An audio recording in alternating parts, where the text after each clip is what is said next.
Hello everyone and welcome to the second part of the video from Ray Optics JEE Advanced PYQs. Okay, तो पहले part में हमने around 15 to 16 problem solve करे थे. So these were all these problems and आज हम लोग continue करेंगे and we will be solving around 8 to 9 more problems. Okay, so this is the problem I'm going to start with. So this is the question from JEE Advanced 2014. 4 combinations, यहाँ पे 4 की जगह 4 कर लेना. 4 combinations of 2 thin lenses. तो हमारे पास यहाँ पे combinations है. हर एक combination में दो लेंस दे रखे हैं. जैसे यहाँ पे 2 convex दे रखे हैं, यहाँ पे 2 plano convex दे रखे हैं and so on. The radius of curvature of all curved surfaces R. जैसे यहाँ पे तुम्हें 4 curved surface दिख रहे हैं. इसका भी radius R, इसका भी R, इसका भी R, इसका भी R. अब इसमें तुमको 2 दिख रहे हैं R, R. और अगर मैं फर्स्ट और लास्ट सरफेस की बात करूंगा, इंफिनिटी हो जाएगा इनका रेडियस बिकॉज ये प्लेन सरफेस है, राइट. ग्लास का बना हुआ है क्योंकि यहां पे रिफ्रैक्टिव इंडेक्स 1.5 दे रखा है. Match the combination in list 1 with their focal length in list 2. ठीक है जी. तो देखो सबसे पहले काम करते हैं, हम लोग इस लेंस की फोकल लेंथ निकाल लेते हैं. और हमको ऑलरेडी पता है for equiconvex glass lens focal length is equal to radius of curvature. तो इसकी फोकल लेंथ श्योरली आर के बराबर होगी, इसकी भी हमारी फोकल लेंथ आर के बराबर होने वाली है. अगर प्रूव करना चाहते हो कि f is equal to r, you can simply say lens maker formula 1 upon f is equal to 1.5 upon 1 minus 1 into 1 by r minus 1 upon minus r. तो यहां से भी तुमको दिख रहा है कि f तुम्हारे पास r के बराबर आ चुका. Not a problem. अब मुझे अगर कंबाइंड फोकल लेंथ निकालनी है, आई will simply say 1 upon F net is equal to 1 upon R plus 1 upon R, 1 upon f1 plus 1 upon f2. तो एफ नेट मेरे पास निकल के आ जाएगा आर अपॉन. ठीक है. तो P मैच कर रहा है 2 ऑप्शन के साथ, तो P has to be equal to 2. तो यहां पे 2 ऑप्शंस में दिख रहा है, तो वे काम करते हैं A और C को रिजेक्ट कर देते हैं. ठीक है. अब देखना है Q देख लेते हैं. अब Q अगर 4 हुआ तो B ऑप्शन हो जाएगा, Q 1 है तो D ऑप्शन होगा. Let's quickly solve for Q. तो Q मेरे पास यहां पे एक 2 प्लेनो कन्वेक्स लेंसेज हैं. ठीक है. तो किसी एक की फोकल लेंथ निकाल लेते हैं. तो पहले वाले की फोकल लेंथ निकालते हैं जल्दी से. 1 upon is equal to 1.5 upon 1 minus 1 is equal to 1 upon infinity minus 1 upon minus r. तो यहां पे f कितनी आ चुकी है? 2r. ओके. तो 2r इसकी फोकल लेंथ आ चुकी है एंड ऑब्वियसली हमारे पास इसकी भी फोकल लेंथ 2r होगी, है ना. इस चीज से फर्क नहीं पड़ता मैं उल्टा करके रखता हूं या सीधा रखता हूं, सेम रहती है फोकल लेंथ. एंड तुम वैसे भी सोच सकते थे कि एक कन्वेक्स लेंस की अगर फोकल लेंथ r है तो उसको काट देने से फोकल लेंथ डबल हो जाती है, इसकी भी 2r इसकी भी 2r, ऐसे भी सोचा जा सकता था. नाउ लास्ट स्टेप कि 1 upon f net is going to be equal to 1 upon f1, that is 1 by 2r plus 1 by 2r. तो यहां से हमारे पास f net निकल के आ जाएगी इक्वल टू r. तो Q मैच करेगा हमारे D ऑप्शन के साथ, दैट इज 4th ऑप्शन के साथ. तो हमारे पास आंसर इसका B बन जाएगा. I hope this is clear. तो let's proceed to the next question.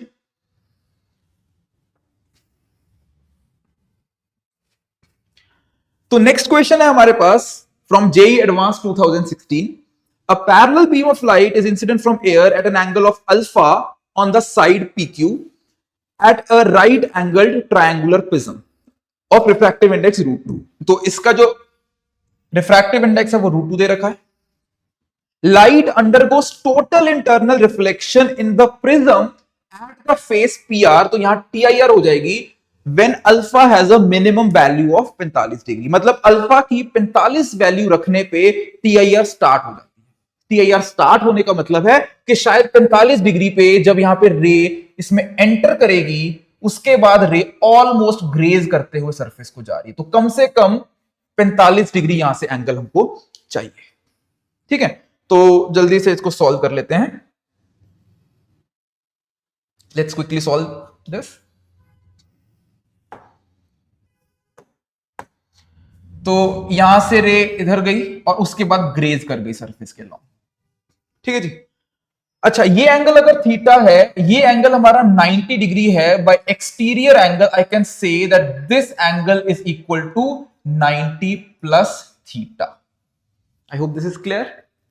और अगर ये ग्रेज कर रही है, इसका मतलब हमारे पास ये एंगल कितना है? क्रिटिकल एंगल के बराबर है. ओके, ये एंगल हमारा क्रिटिकल एंगल के बराबर है। अब इसमें सिंपल काम करूंगा, इन दिस पर्टिकुलर ट्रायंगल, ये वाला जो ट्रायंगल है इसके सम ऑफ एंगल्स को मैं 180 डिग्री कर देने वाला हूं, ठीक है जी।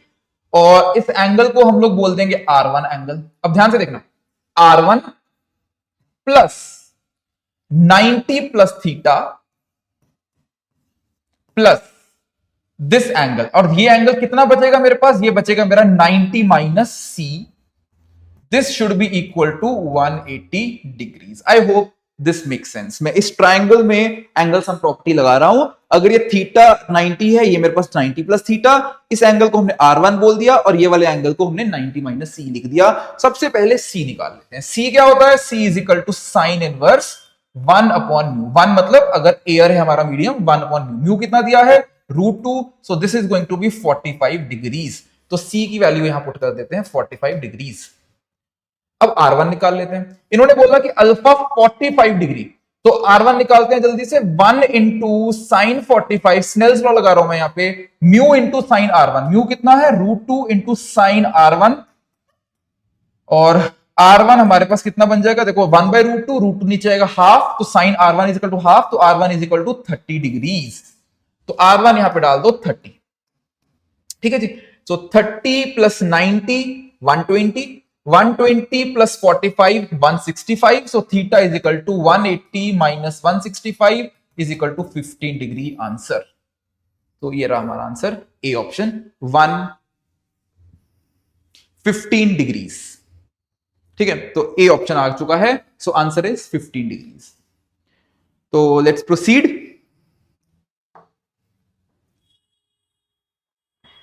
ठीक है, so this question is from JEE Advanced 2015. A monochromatic beam of light is incident at 60 degrees, तो ये डिग्रीज है यहां पे, on one face of an equilateral prism of refractive index n and emerges from the opposite face making an angle theta. तो इन्होंने बोला कि 60 degree पे एक रे आती है और यहां से इमर्ज करती है at some angle theta as a function of n. इन्होंने theta as a function of n क्यों लिखा है, बिकॉज ऑब्वियसली n पे डिपेंड करेगा। जैसे जैसे n वेरी करता जाएगा, थीटा भी हमारा एंगल वेरी करता जाएगा। तो डेफिनेटली इस क्वेश्चन में n को वेरी कराना चाह रहे होंगे for n is equal to √3। But उन्होंने बोला कि अगर हम n को √3 रखते हैं तो थीटा हमारा ये कितना रहता है, 60 डिग्री हो जाता है theta for n is equal to √3। हाँ, √3 के अलावा कुछ और वैल्यू रखोगे तो थीटा भी हमारा 60 के अलावा कुछ और होगा। इन्होंने बोला एट दिस इंस्टेंट कि जब ये √3 इसका रिफ्रैक्टिव इंडेक्स है और ये थीटा 60 है, उस वक्त पे तुमको d थीटा बाय dn है ये निकाल के बताना है कि अगर ये m है तो m की वैल्यू कितनी है। This is what is being asked in the question. Okay, तो जल्दी से सॉल्व करने पे लग जाते हैं। तो सबसे पहला स्टेप होगा, हमें यहाँ पे स्नेल्स लॉ लगाना चाहिए। तो यहां स्नेल्स लॉ लगा लेते हैं। देखो अगर ये एंगल r है, सोच के देखो, अब इक्विलेटरल प्रिज्म है तो ये 60 होगा। तुमको पता है कि R1 प्लस R2 60 होता है। अगर ये R है तो ये कितना हो जाएगा, 60 माइनस R। I hope this thing is clear. This is R, this is 60 माइनस R। तो जल्दी से स्नेल्स लॉ लगा देते हैं पहले सरफेस के ऊपर। तो on the first surface I would say 1 into sine 60 is equal to n into sine R1। क्या पहली इक्वेशन क्लियर है? एकदम क्लियर होनी चाहिए। अब इसको क्या करना है, डिफरेंशिएट करना है। डिफरेंशिएट करो इसको जल्दी से, ठीक है। डिफरेंशिएट करोगे तो साइन 60 की डिफरेंशिएशन क्या होगी, 0। हम लोग इसको डिफरेंशिएट करने वाले हैं विद रिस्पेक्ट टू n, क्योंकि वेरिंग क्वांटिटी क्या है, n। यहां पे रिफ्रैक्टिव इंडेक्स इसका वेरी कराया जा रहा है, तो n के रिस्पेक्ट में हम डिफरेंशिएट करेंगे। अब अगर मेरे पास ये दो पार्ट्स बन चुके हैं, तुमको पता है first part into differentiation of second plus second into differentiation of first. तो first part into differentiation of second, sine R1 की डिफरेंशिएशन होगी cos R1, और क्योंकि हम n के रिस्पेक्ट में डिफरेंशिएट करते हैं, साथ में लिखेंगे dr1 अपॉन dn। हमने r लिया है तो r1 नहीं लिखना चाहिए, तो सिर्फ यू कैन सिंपली से कि साइन r, तो n इंटू cos r, तो dr upon dn plus sign r। अब साइन r को एज इट इज लिखेंगे, n की डिफरेंशिएशन होती है 1, तो हमारे पास ये चीज बन चुकी है। आई hope this thing is clear, ठीक है। एक काम करो, साइन आर को इधर ले जाओ और कॉस आर को नीचे ले जाओ, तो बन जाएगा माइनस टैन आर। माइनस को उधर ले जाएंगे तो tan R is simply going to be equal to minus N D R upon D N. I hope यहां तक समझ में आ गया है। ये मेरी पहली क्वेश्चन बन चुकी है। ठीक है, सिंपली क्या किया, फर्स्ट सरफेस पे स्नेल्स लॉ लगाया और उसको डिफरेंशिएट कर दिया। अब हम लोग करेंगे सेकेंड सरफेस के ऊपर स्नेल्स लॉ लगाएंगे और उसको भी डिफरेंशिएट करेंगे। तो सेकेंड सरफेस के ऊपर लगाते हैं जल्दी से, n into sin 60 minus r is equal to 1 into sin theta. So that is sin theta, 1 into sin theta is equal to n into sin 60 minus r. तो ये हमारे पास स्नेल्स लॉ बन गया ऑन द सेकेंड सरफेस। इसको भी क्या कर देना है, differentiate with respect to n, क्योंकि n is the varying quantity. तो डिफरेंशिएट करो इसको जल्दी से। साइन थीटा की डिफरेंशिएशन होगी cos theta d theta by dn, and याद करो d theta by dn is what we actually need. Sin theta cos theta into d theta by dn is equal to n into second part की differentiation, that is cos 60 minus r, और इसकी differentiation minus dr upon dn, है ना। 60 की तो कोई differentiation नहीं है, कांस्टेंट है, जीरो होती है, तो इसकी माइनस dr by dn, ये बन गया। प्लस इसको एज इट इज लिखेंगे sin 60 माइनस r, और साथ में लग जाएगा हमारा n की differentiation which is equal to 1। तो आई होप यहां तक क्लियर हो गया, ठीक है। अब जल्दी से यहां से ना माइनस dr बाई dn उठा के यहां पुट कर दो, माइनस dr बाई dn, तो ये कितना डल जाएगा, tan r अपॉन n डल जाएगा, ठीक है जी, tan r अपॉन n ये डल जाएगा। तो d theta by dn, so d theta by dn is equal to n cos 60 minus r tan r upon n। ये n से n कैंसिल हो जाएगा, तो इसको हटा देते हैं हम लोग।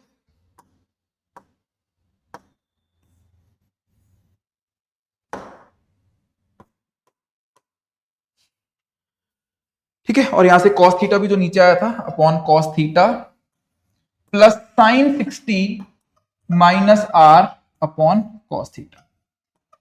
तो ये मेरा d थीटा बाई dn का एक्सप्रेशन बन चुका है। और मुझे ये कब चाहिए, मुझे तब चाहिए जब यहां पे ये रिफ्रैक्टिव इंडेक्स √3 है और ये वैल्यू हमारी कितनी बनेगी, 60 डिग्री। तो क्विकली यहां डाल दो cos 60, this is cos 60, and यहां पे हमारे पास n की वैल्यू डाल देनी है यहां पे √3। अब बचा क्या, मुझे सिर्फ r की वैल्यू चाहिए। अब इस इंस्टेंट पे r कितना होगा वो भी निकाल लेते हैं जल्दी से। सो r की वैल्यू होगी 1 into sin 60 is equal to √3 into sin r। फिर से स्नेल्स लॉ लगा दिया, या फिर यहां पे मैं लगा ही रखा था, यहां पुट कर देते वैल्यू। तो √3 अपॉन 2, √3 कैंसिल, तो r हमारे पास निकल के आ जाएगा 30 degree. Now we have all the values. r को यहां 30 डाल दो, 30 डाल दो, 30 डाल दो, n की वैल्यू √3 डाल दो, cos 60, एंड जब तुम सॉल्व करोगे तो तुम्हारे पास d थीटा बाय dn निकल के आएगा 2।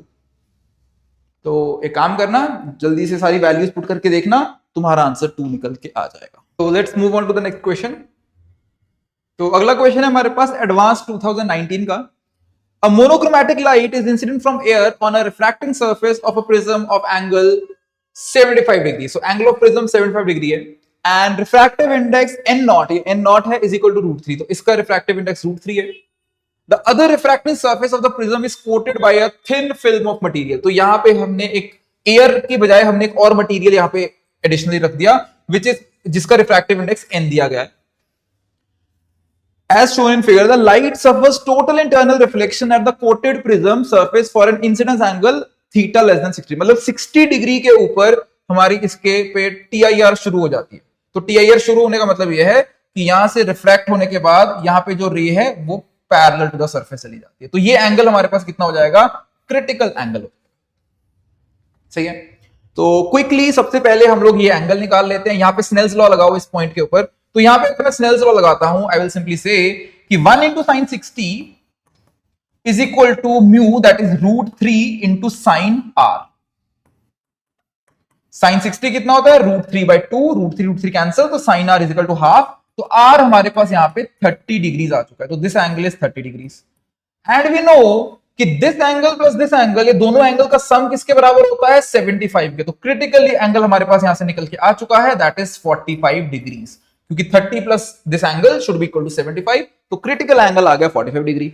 और क्रिटिकल एंगल का फॉर्मूला क्या होता है, we have sin inverse 1 upon mu. लेकिन वो 1 कब होता है, जब हमारा रिफ्रैक्टिव इंडेक्स एयर का लगाना है, लेकिन यहाँ पे हमारा n का यूज होगा, so sine inverse n upon n naught that is √3 is equal to critical angle that is 45 degrees. ठीक है जी, तो यहाँ पे साइन 45 n बाय √3 हो जाएगा, n by √3 is equal to sine 45, sine 45 is equal to 1 upon √2, तो n की value यहां पे निकल के आ गई √3 अपॉन √2। क्लियर है? लेकिन हमको पूछा गया क्वेश्चन में n, ये ना n स्क्वायर है, n स्क्वायर कितना हो जाएगा, which will be equal to 3 upon 2 that is 1.5, तो इसका आंसर है 1.5, तो this is answer. I hope this question is clear, आसान क्वेश्चन है काफी। तो let's proceed to the next question. तो next question is from advance 2021। For a prism of prism angle theta is equal to 60 degrees, तो ये हमको 60 degree दे रखा है theta. The refractive indices of the left half and the right half are respectively n1 and n2, where n2 is greater than equal to n1। तो इन्होंने ना इस prism को दो अलग मटेरियल से बना रखा है, एक हाफ को n1 मटेरियल से, दूसरे को n2 मटेरियल से, वेयर इन्होंने कहा कि n2 is greater than equal to n1। The angle of incidence I is chosen such that the incident light rays will have minimum deviation if n1 is equal to n2 is equal to n is equal to 1। तो याद है minimum deviation case में क्या होता है, minimum deviation case में हमारा R1 और R2 बराबर होते हैं, और R1 R2 किसके बराबर होते हैं, एंगल ऑफ प्रिज्म बाय 2 के बराबर होते हैं। So in minimum deviation case, in minimum deviation case R1 is equal to R2 is going to be each equal to theta by 2। Theta कितना किया 60, so that is going to be 30 degrees, correct? Okay. इन्होंने कहा कि तब होगा अगर ये दोनों के रिफ्रैक्टिव इंडेक्स इक्वल होंगे। For the case of unequal refractive index, जब अनइक्वल है, वेर इसका तो n है लेकिन इसका थोड़ा सा बड़ा है, n प्लस डेल्टा n, थोड़ा सा, ज्यादा नहीं, थोड़ा सा बड़ा है, माइन्यूट इंक्रीज है, where delta n is much much less than l, कि जो छोटा वो चेंज है ना वो इसके खुद के रिफ्रैक्टिव इंडेक्स से काफी कम है। The angle of emergence E is equal to I plus delta I। देखो मिनिमम डिविएशन वाले केस में हमारा क्या रहता है, हमारे पास रहता है I E के बराबर रहता है, करेक्ट? लेकिन यहां पे जब थोड़ा सा इंक्रीज कर दिया उसका रिफ्रैक्टिव इंडेक्स, तो वो मिनिमम डिविएशन नहीं रहेगा, उसमें हमारा E थोड़ा सा बड़ा हो जाएगा कंपैरेटिवली। ठीक है जी, which of the following statements is are correct? तो कुछ हमको स्टेटमेंट्स दे रखी हैं, तो हमको ना बेसिकली डेल्टा E और डेल्टा N इनमें एक रिलेशनशिप बिल्ड करने की कोशिश करनी है। ठीक है, तो कैसे किया जाए इसको?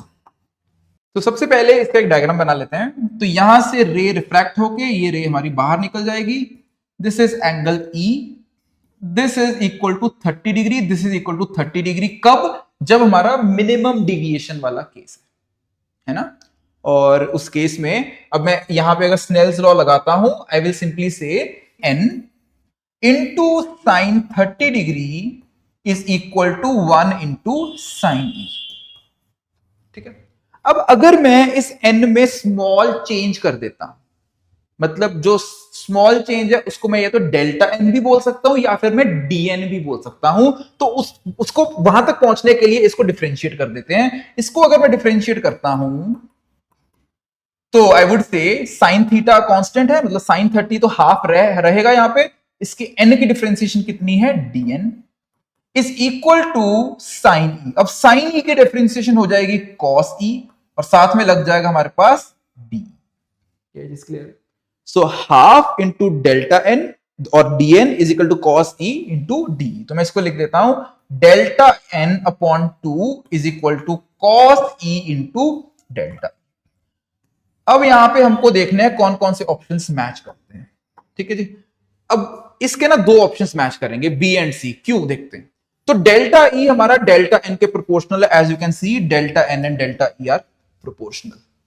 And secondly delta E lies between 2 and 3 milliradians if delta n is equal to this much. अब तुम अगर डेल्टा n की वैल्यू पुट कर दोगे जो गिवन वैल्यू है, ओके, एंड यहां पे कॉस E कितना था हमारा 30 degrees.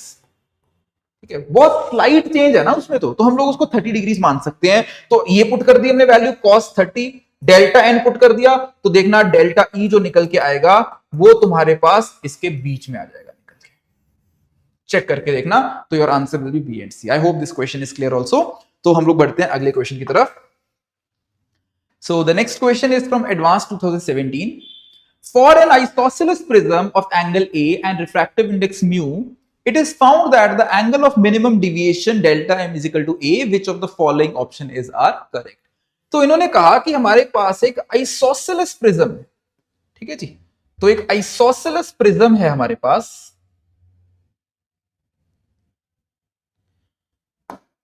This angle is A, okay. And इनका कहना है यहां पे कि जो इस केस में हमारी डिविएशन होती है, जो मिनिमम डिविएशन है वो हमारे ए के बराबर है। याद है मिनिमम डिविएशन का फॉर्मूला क्या था? मिनिमम डिविएशन का फॉर्मूला होता है mu is equal to sine A plus delta minimum upon 2 upon sine A by 2। इन्होंने कहा कि ये जो डेल्टा मिन है ना ये ए के बराबर है। अच्छा, इसको ए के बराबर पुट कर देते हैं, तो ये क्या बन जाएगा sine 2a by 2 that is sine a, और नीचे क्या आ जाएगा साइन ए बाई, ठीक है।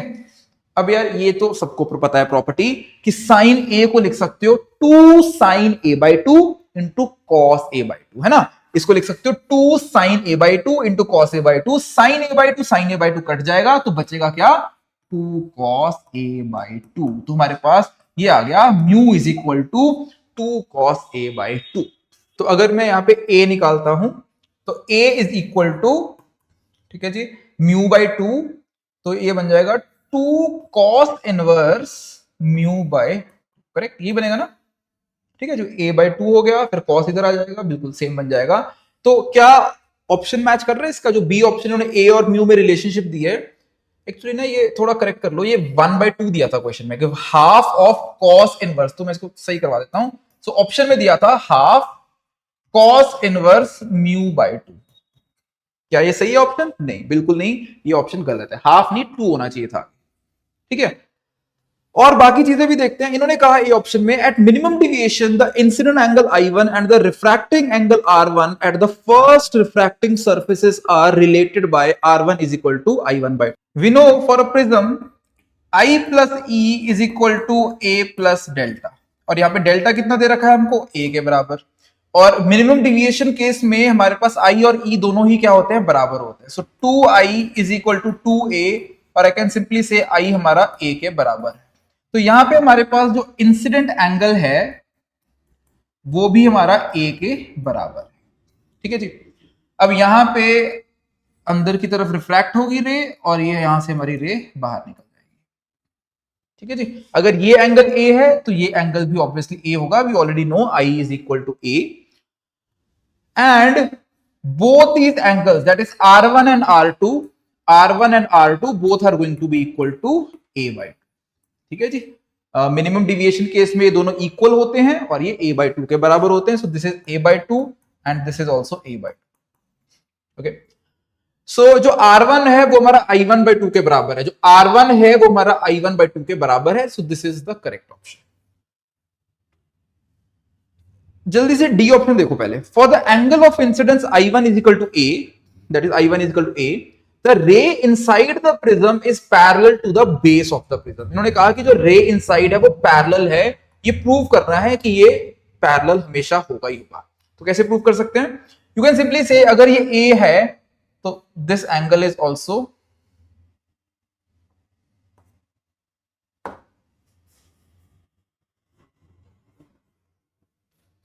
यू कैन सिंपली से कि अगर ये एंगल A है और ये आइसोसेलेस है तो ये एंगल और ये angle, let's say this is also theta, this is also theta, theta theta.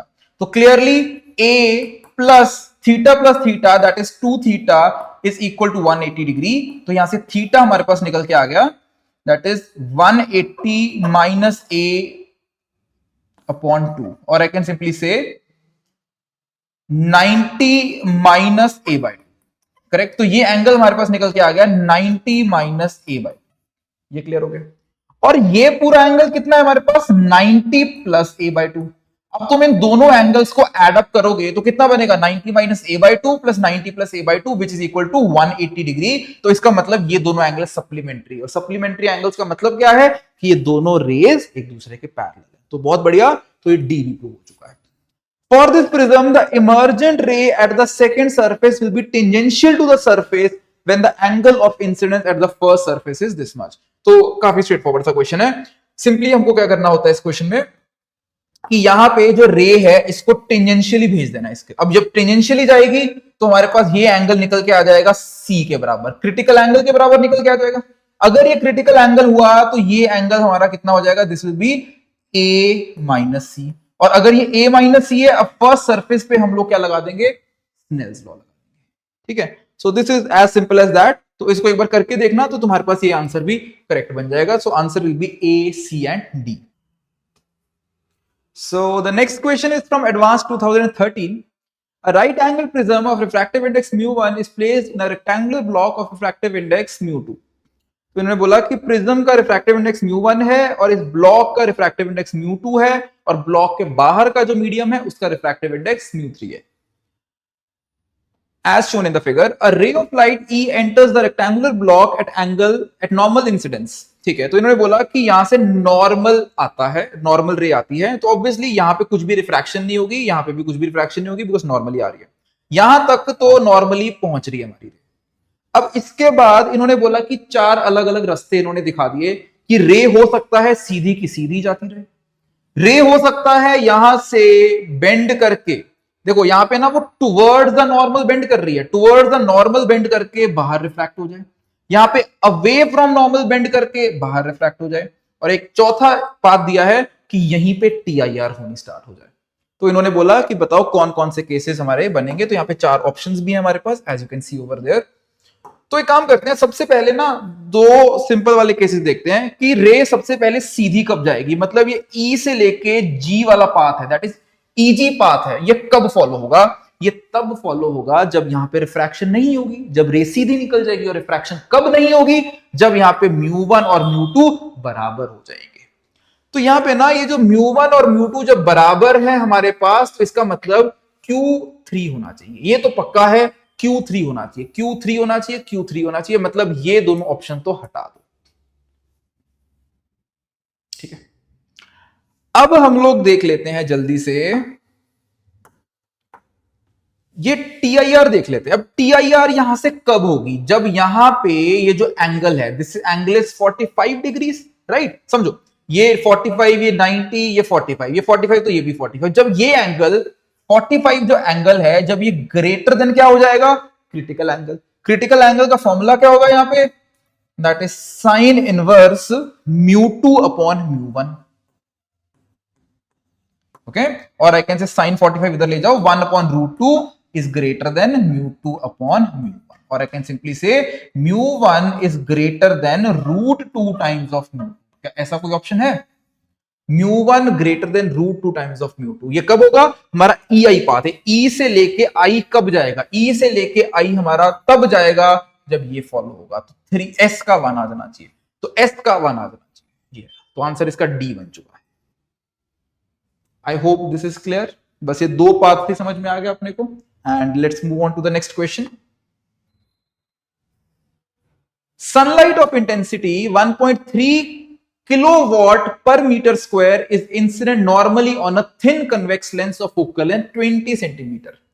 तो यहां पे हमारे पास एक थिन कन्वेक्स लेंस है, इसके ऊपर हमारी जो सनलाइट है ये नॉर्मली गिर रही है, और जब रेज नॉर्मली गिरेंगी तो क्या होगा इनके साथ, ये हमारी फोकस के थ्रू पास करेंगी, फोकस के ऊपर जाके मीट कर जाएंगी ये रेज. और फोकल लेंथ कितनी दे रखी है, 20 centimetre. So this length is given as 20 centimetre. Ignore the energy loss of light due to the lens and assume that the lens aperture size is much smaller than its focal length. The average intensity of light, देखो ये देने का purpose क्या होता है कि aperture size हमारा कम है, इसका मतलब सिंपली ये होता है कि जो सारी की सारी रेज हैं वो कैसी रेज है, पैराएक्सियल रेज है. और जब रेज पैराएक्सियल होती हैं तो भी अज्यूम की सारी फोकस के ऊपर जाके कन्वर्ज हो जाती हैं. ठीक है, the average intensity of light in kilowatt per metre square at a distance 22 centimetre. तो यहां से 20 पे नहीं, 22. अब रेज यहां से फिर से खुल जाएंगे, तो बेसिकली इतने एरिया के ऊपर जाके हमारी रे फोकस हो जाएगी. तो यहां से फोकस होने के बाद यहां पे रेज खुल जाएंगी और इतने एरिया के ऊपर जाके रेज बनेगी। तो हमको बताना है कि यहां पे इंटेंसिटी कितनी थी। इसके ऊपर जो रेज पड़ रही है उसकी इंटेंसिटी दे रखी है 1.3 किलोवाट पर मीटर स्क्वायर, है ना। पावर अपॉन एरिया हमारा होता है इंटेंसिटी। अब देखो यहां पे एरिया हमारा कम हो रहा है और जो इंटेंसिटी है वो एरिया के इनवर्सली प्रोपोर्शनल होती है। Intensity is inversely proportional to area, ये रहता है हमारे पास। तो अगर यहां एरिया कम हुआ है तो इंटेंसिटी बढ़ेगी। बस तुम ये देख लो कि एरिया तुम्हारा कितने गुना कम, ठीक है। नाउ अब देखो ये लेंथ कितनी है 20, ये लेंथ कितनी है 2। क्या ये चीज समझ में आ रही है? अब यहां पे सिमिलैरिटी ऑफ ट्राइंगल्स लगा देते हैं। ये लेंथ और ये लेंथ, ये दोनों ट्राइंगल्स जो हैं ये सिमिलर होने चाहिए। तो क्लियरली अगर इसका रेडियस r1 है, इसका रेडियस r2 है, तो क्लियरली जो r1 upon r2 should be equal to 2 upon 20।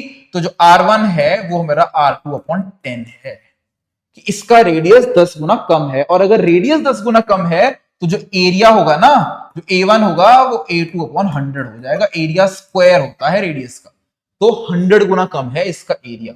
और अगर एरिया 100 गुना कम है तो इंटेंसिटी 100 गुना 100 टाइम्स ज्यादा होगी। तो इसको 100 से मल्टीप्लाई कर दो, तो यहां जो इंटेंसिटी होगी this will 1.3 into 100, that is 130 kilowatt per metre square. I hope this concept is clear. तो let's move on to the next question. Okay. 3 glass cylinders of equal length h is equal to 30 centimeter and same refractive index n is equal to 1.5 are placed on a horizontal surface as shown in figure। तो हमारे पास यहाँ पे 3 cylinders हैं, वो हमारे एक horizontal table के ऊपर प्लेस्ड है। Cylinder 1 has a flat top, ऊपर से देखता हूं तो फ्लैट टॉप है। Cylinder 2 has a convex surface और इसके पास एक कनकेव सरफेस है, ठीक है। The radius of curvature of the two surfaces are same, तो इसका रेडियस 3 मीटर, इसका भी रेडियस 3 मीटर।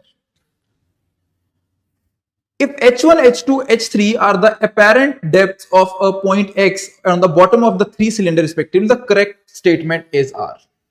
तो बेसिकली अगर हम यहां से देखें तो ये हमको थोड़ा ऊपर उठा हुआ दिखता है, और क्योंकि ये सिंगल सरफेस प्लेन रिफ्रैक्शन है तो आई वुड सिंपली से कि जिस डेप्थ के ऊपर ये मुझे दिखने वाला है this is simply going to be h upon mu. This is as simple as it can gate.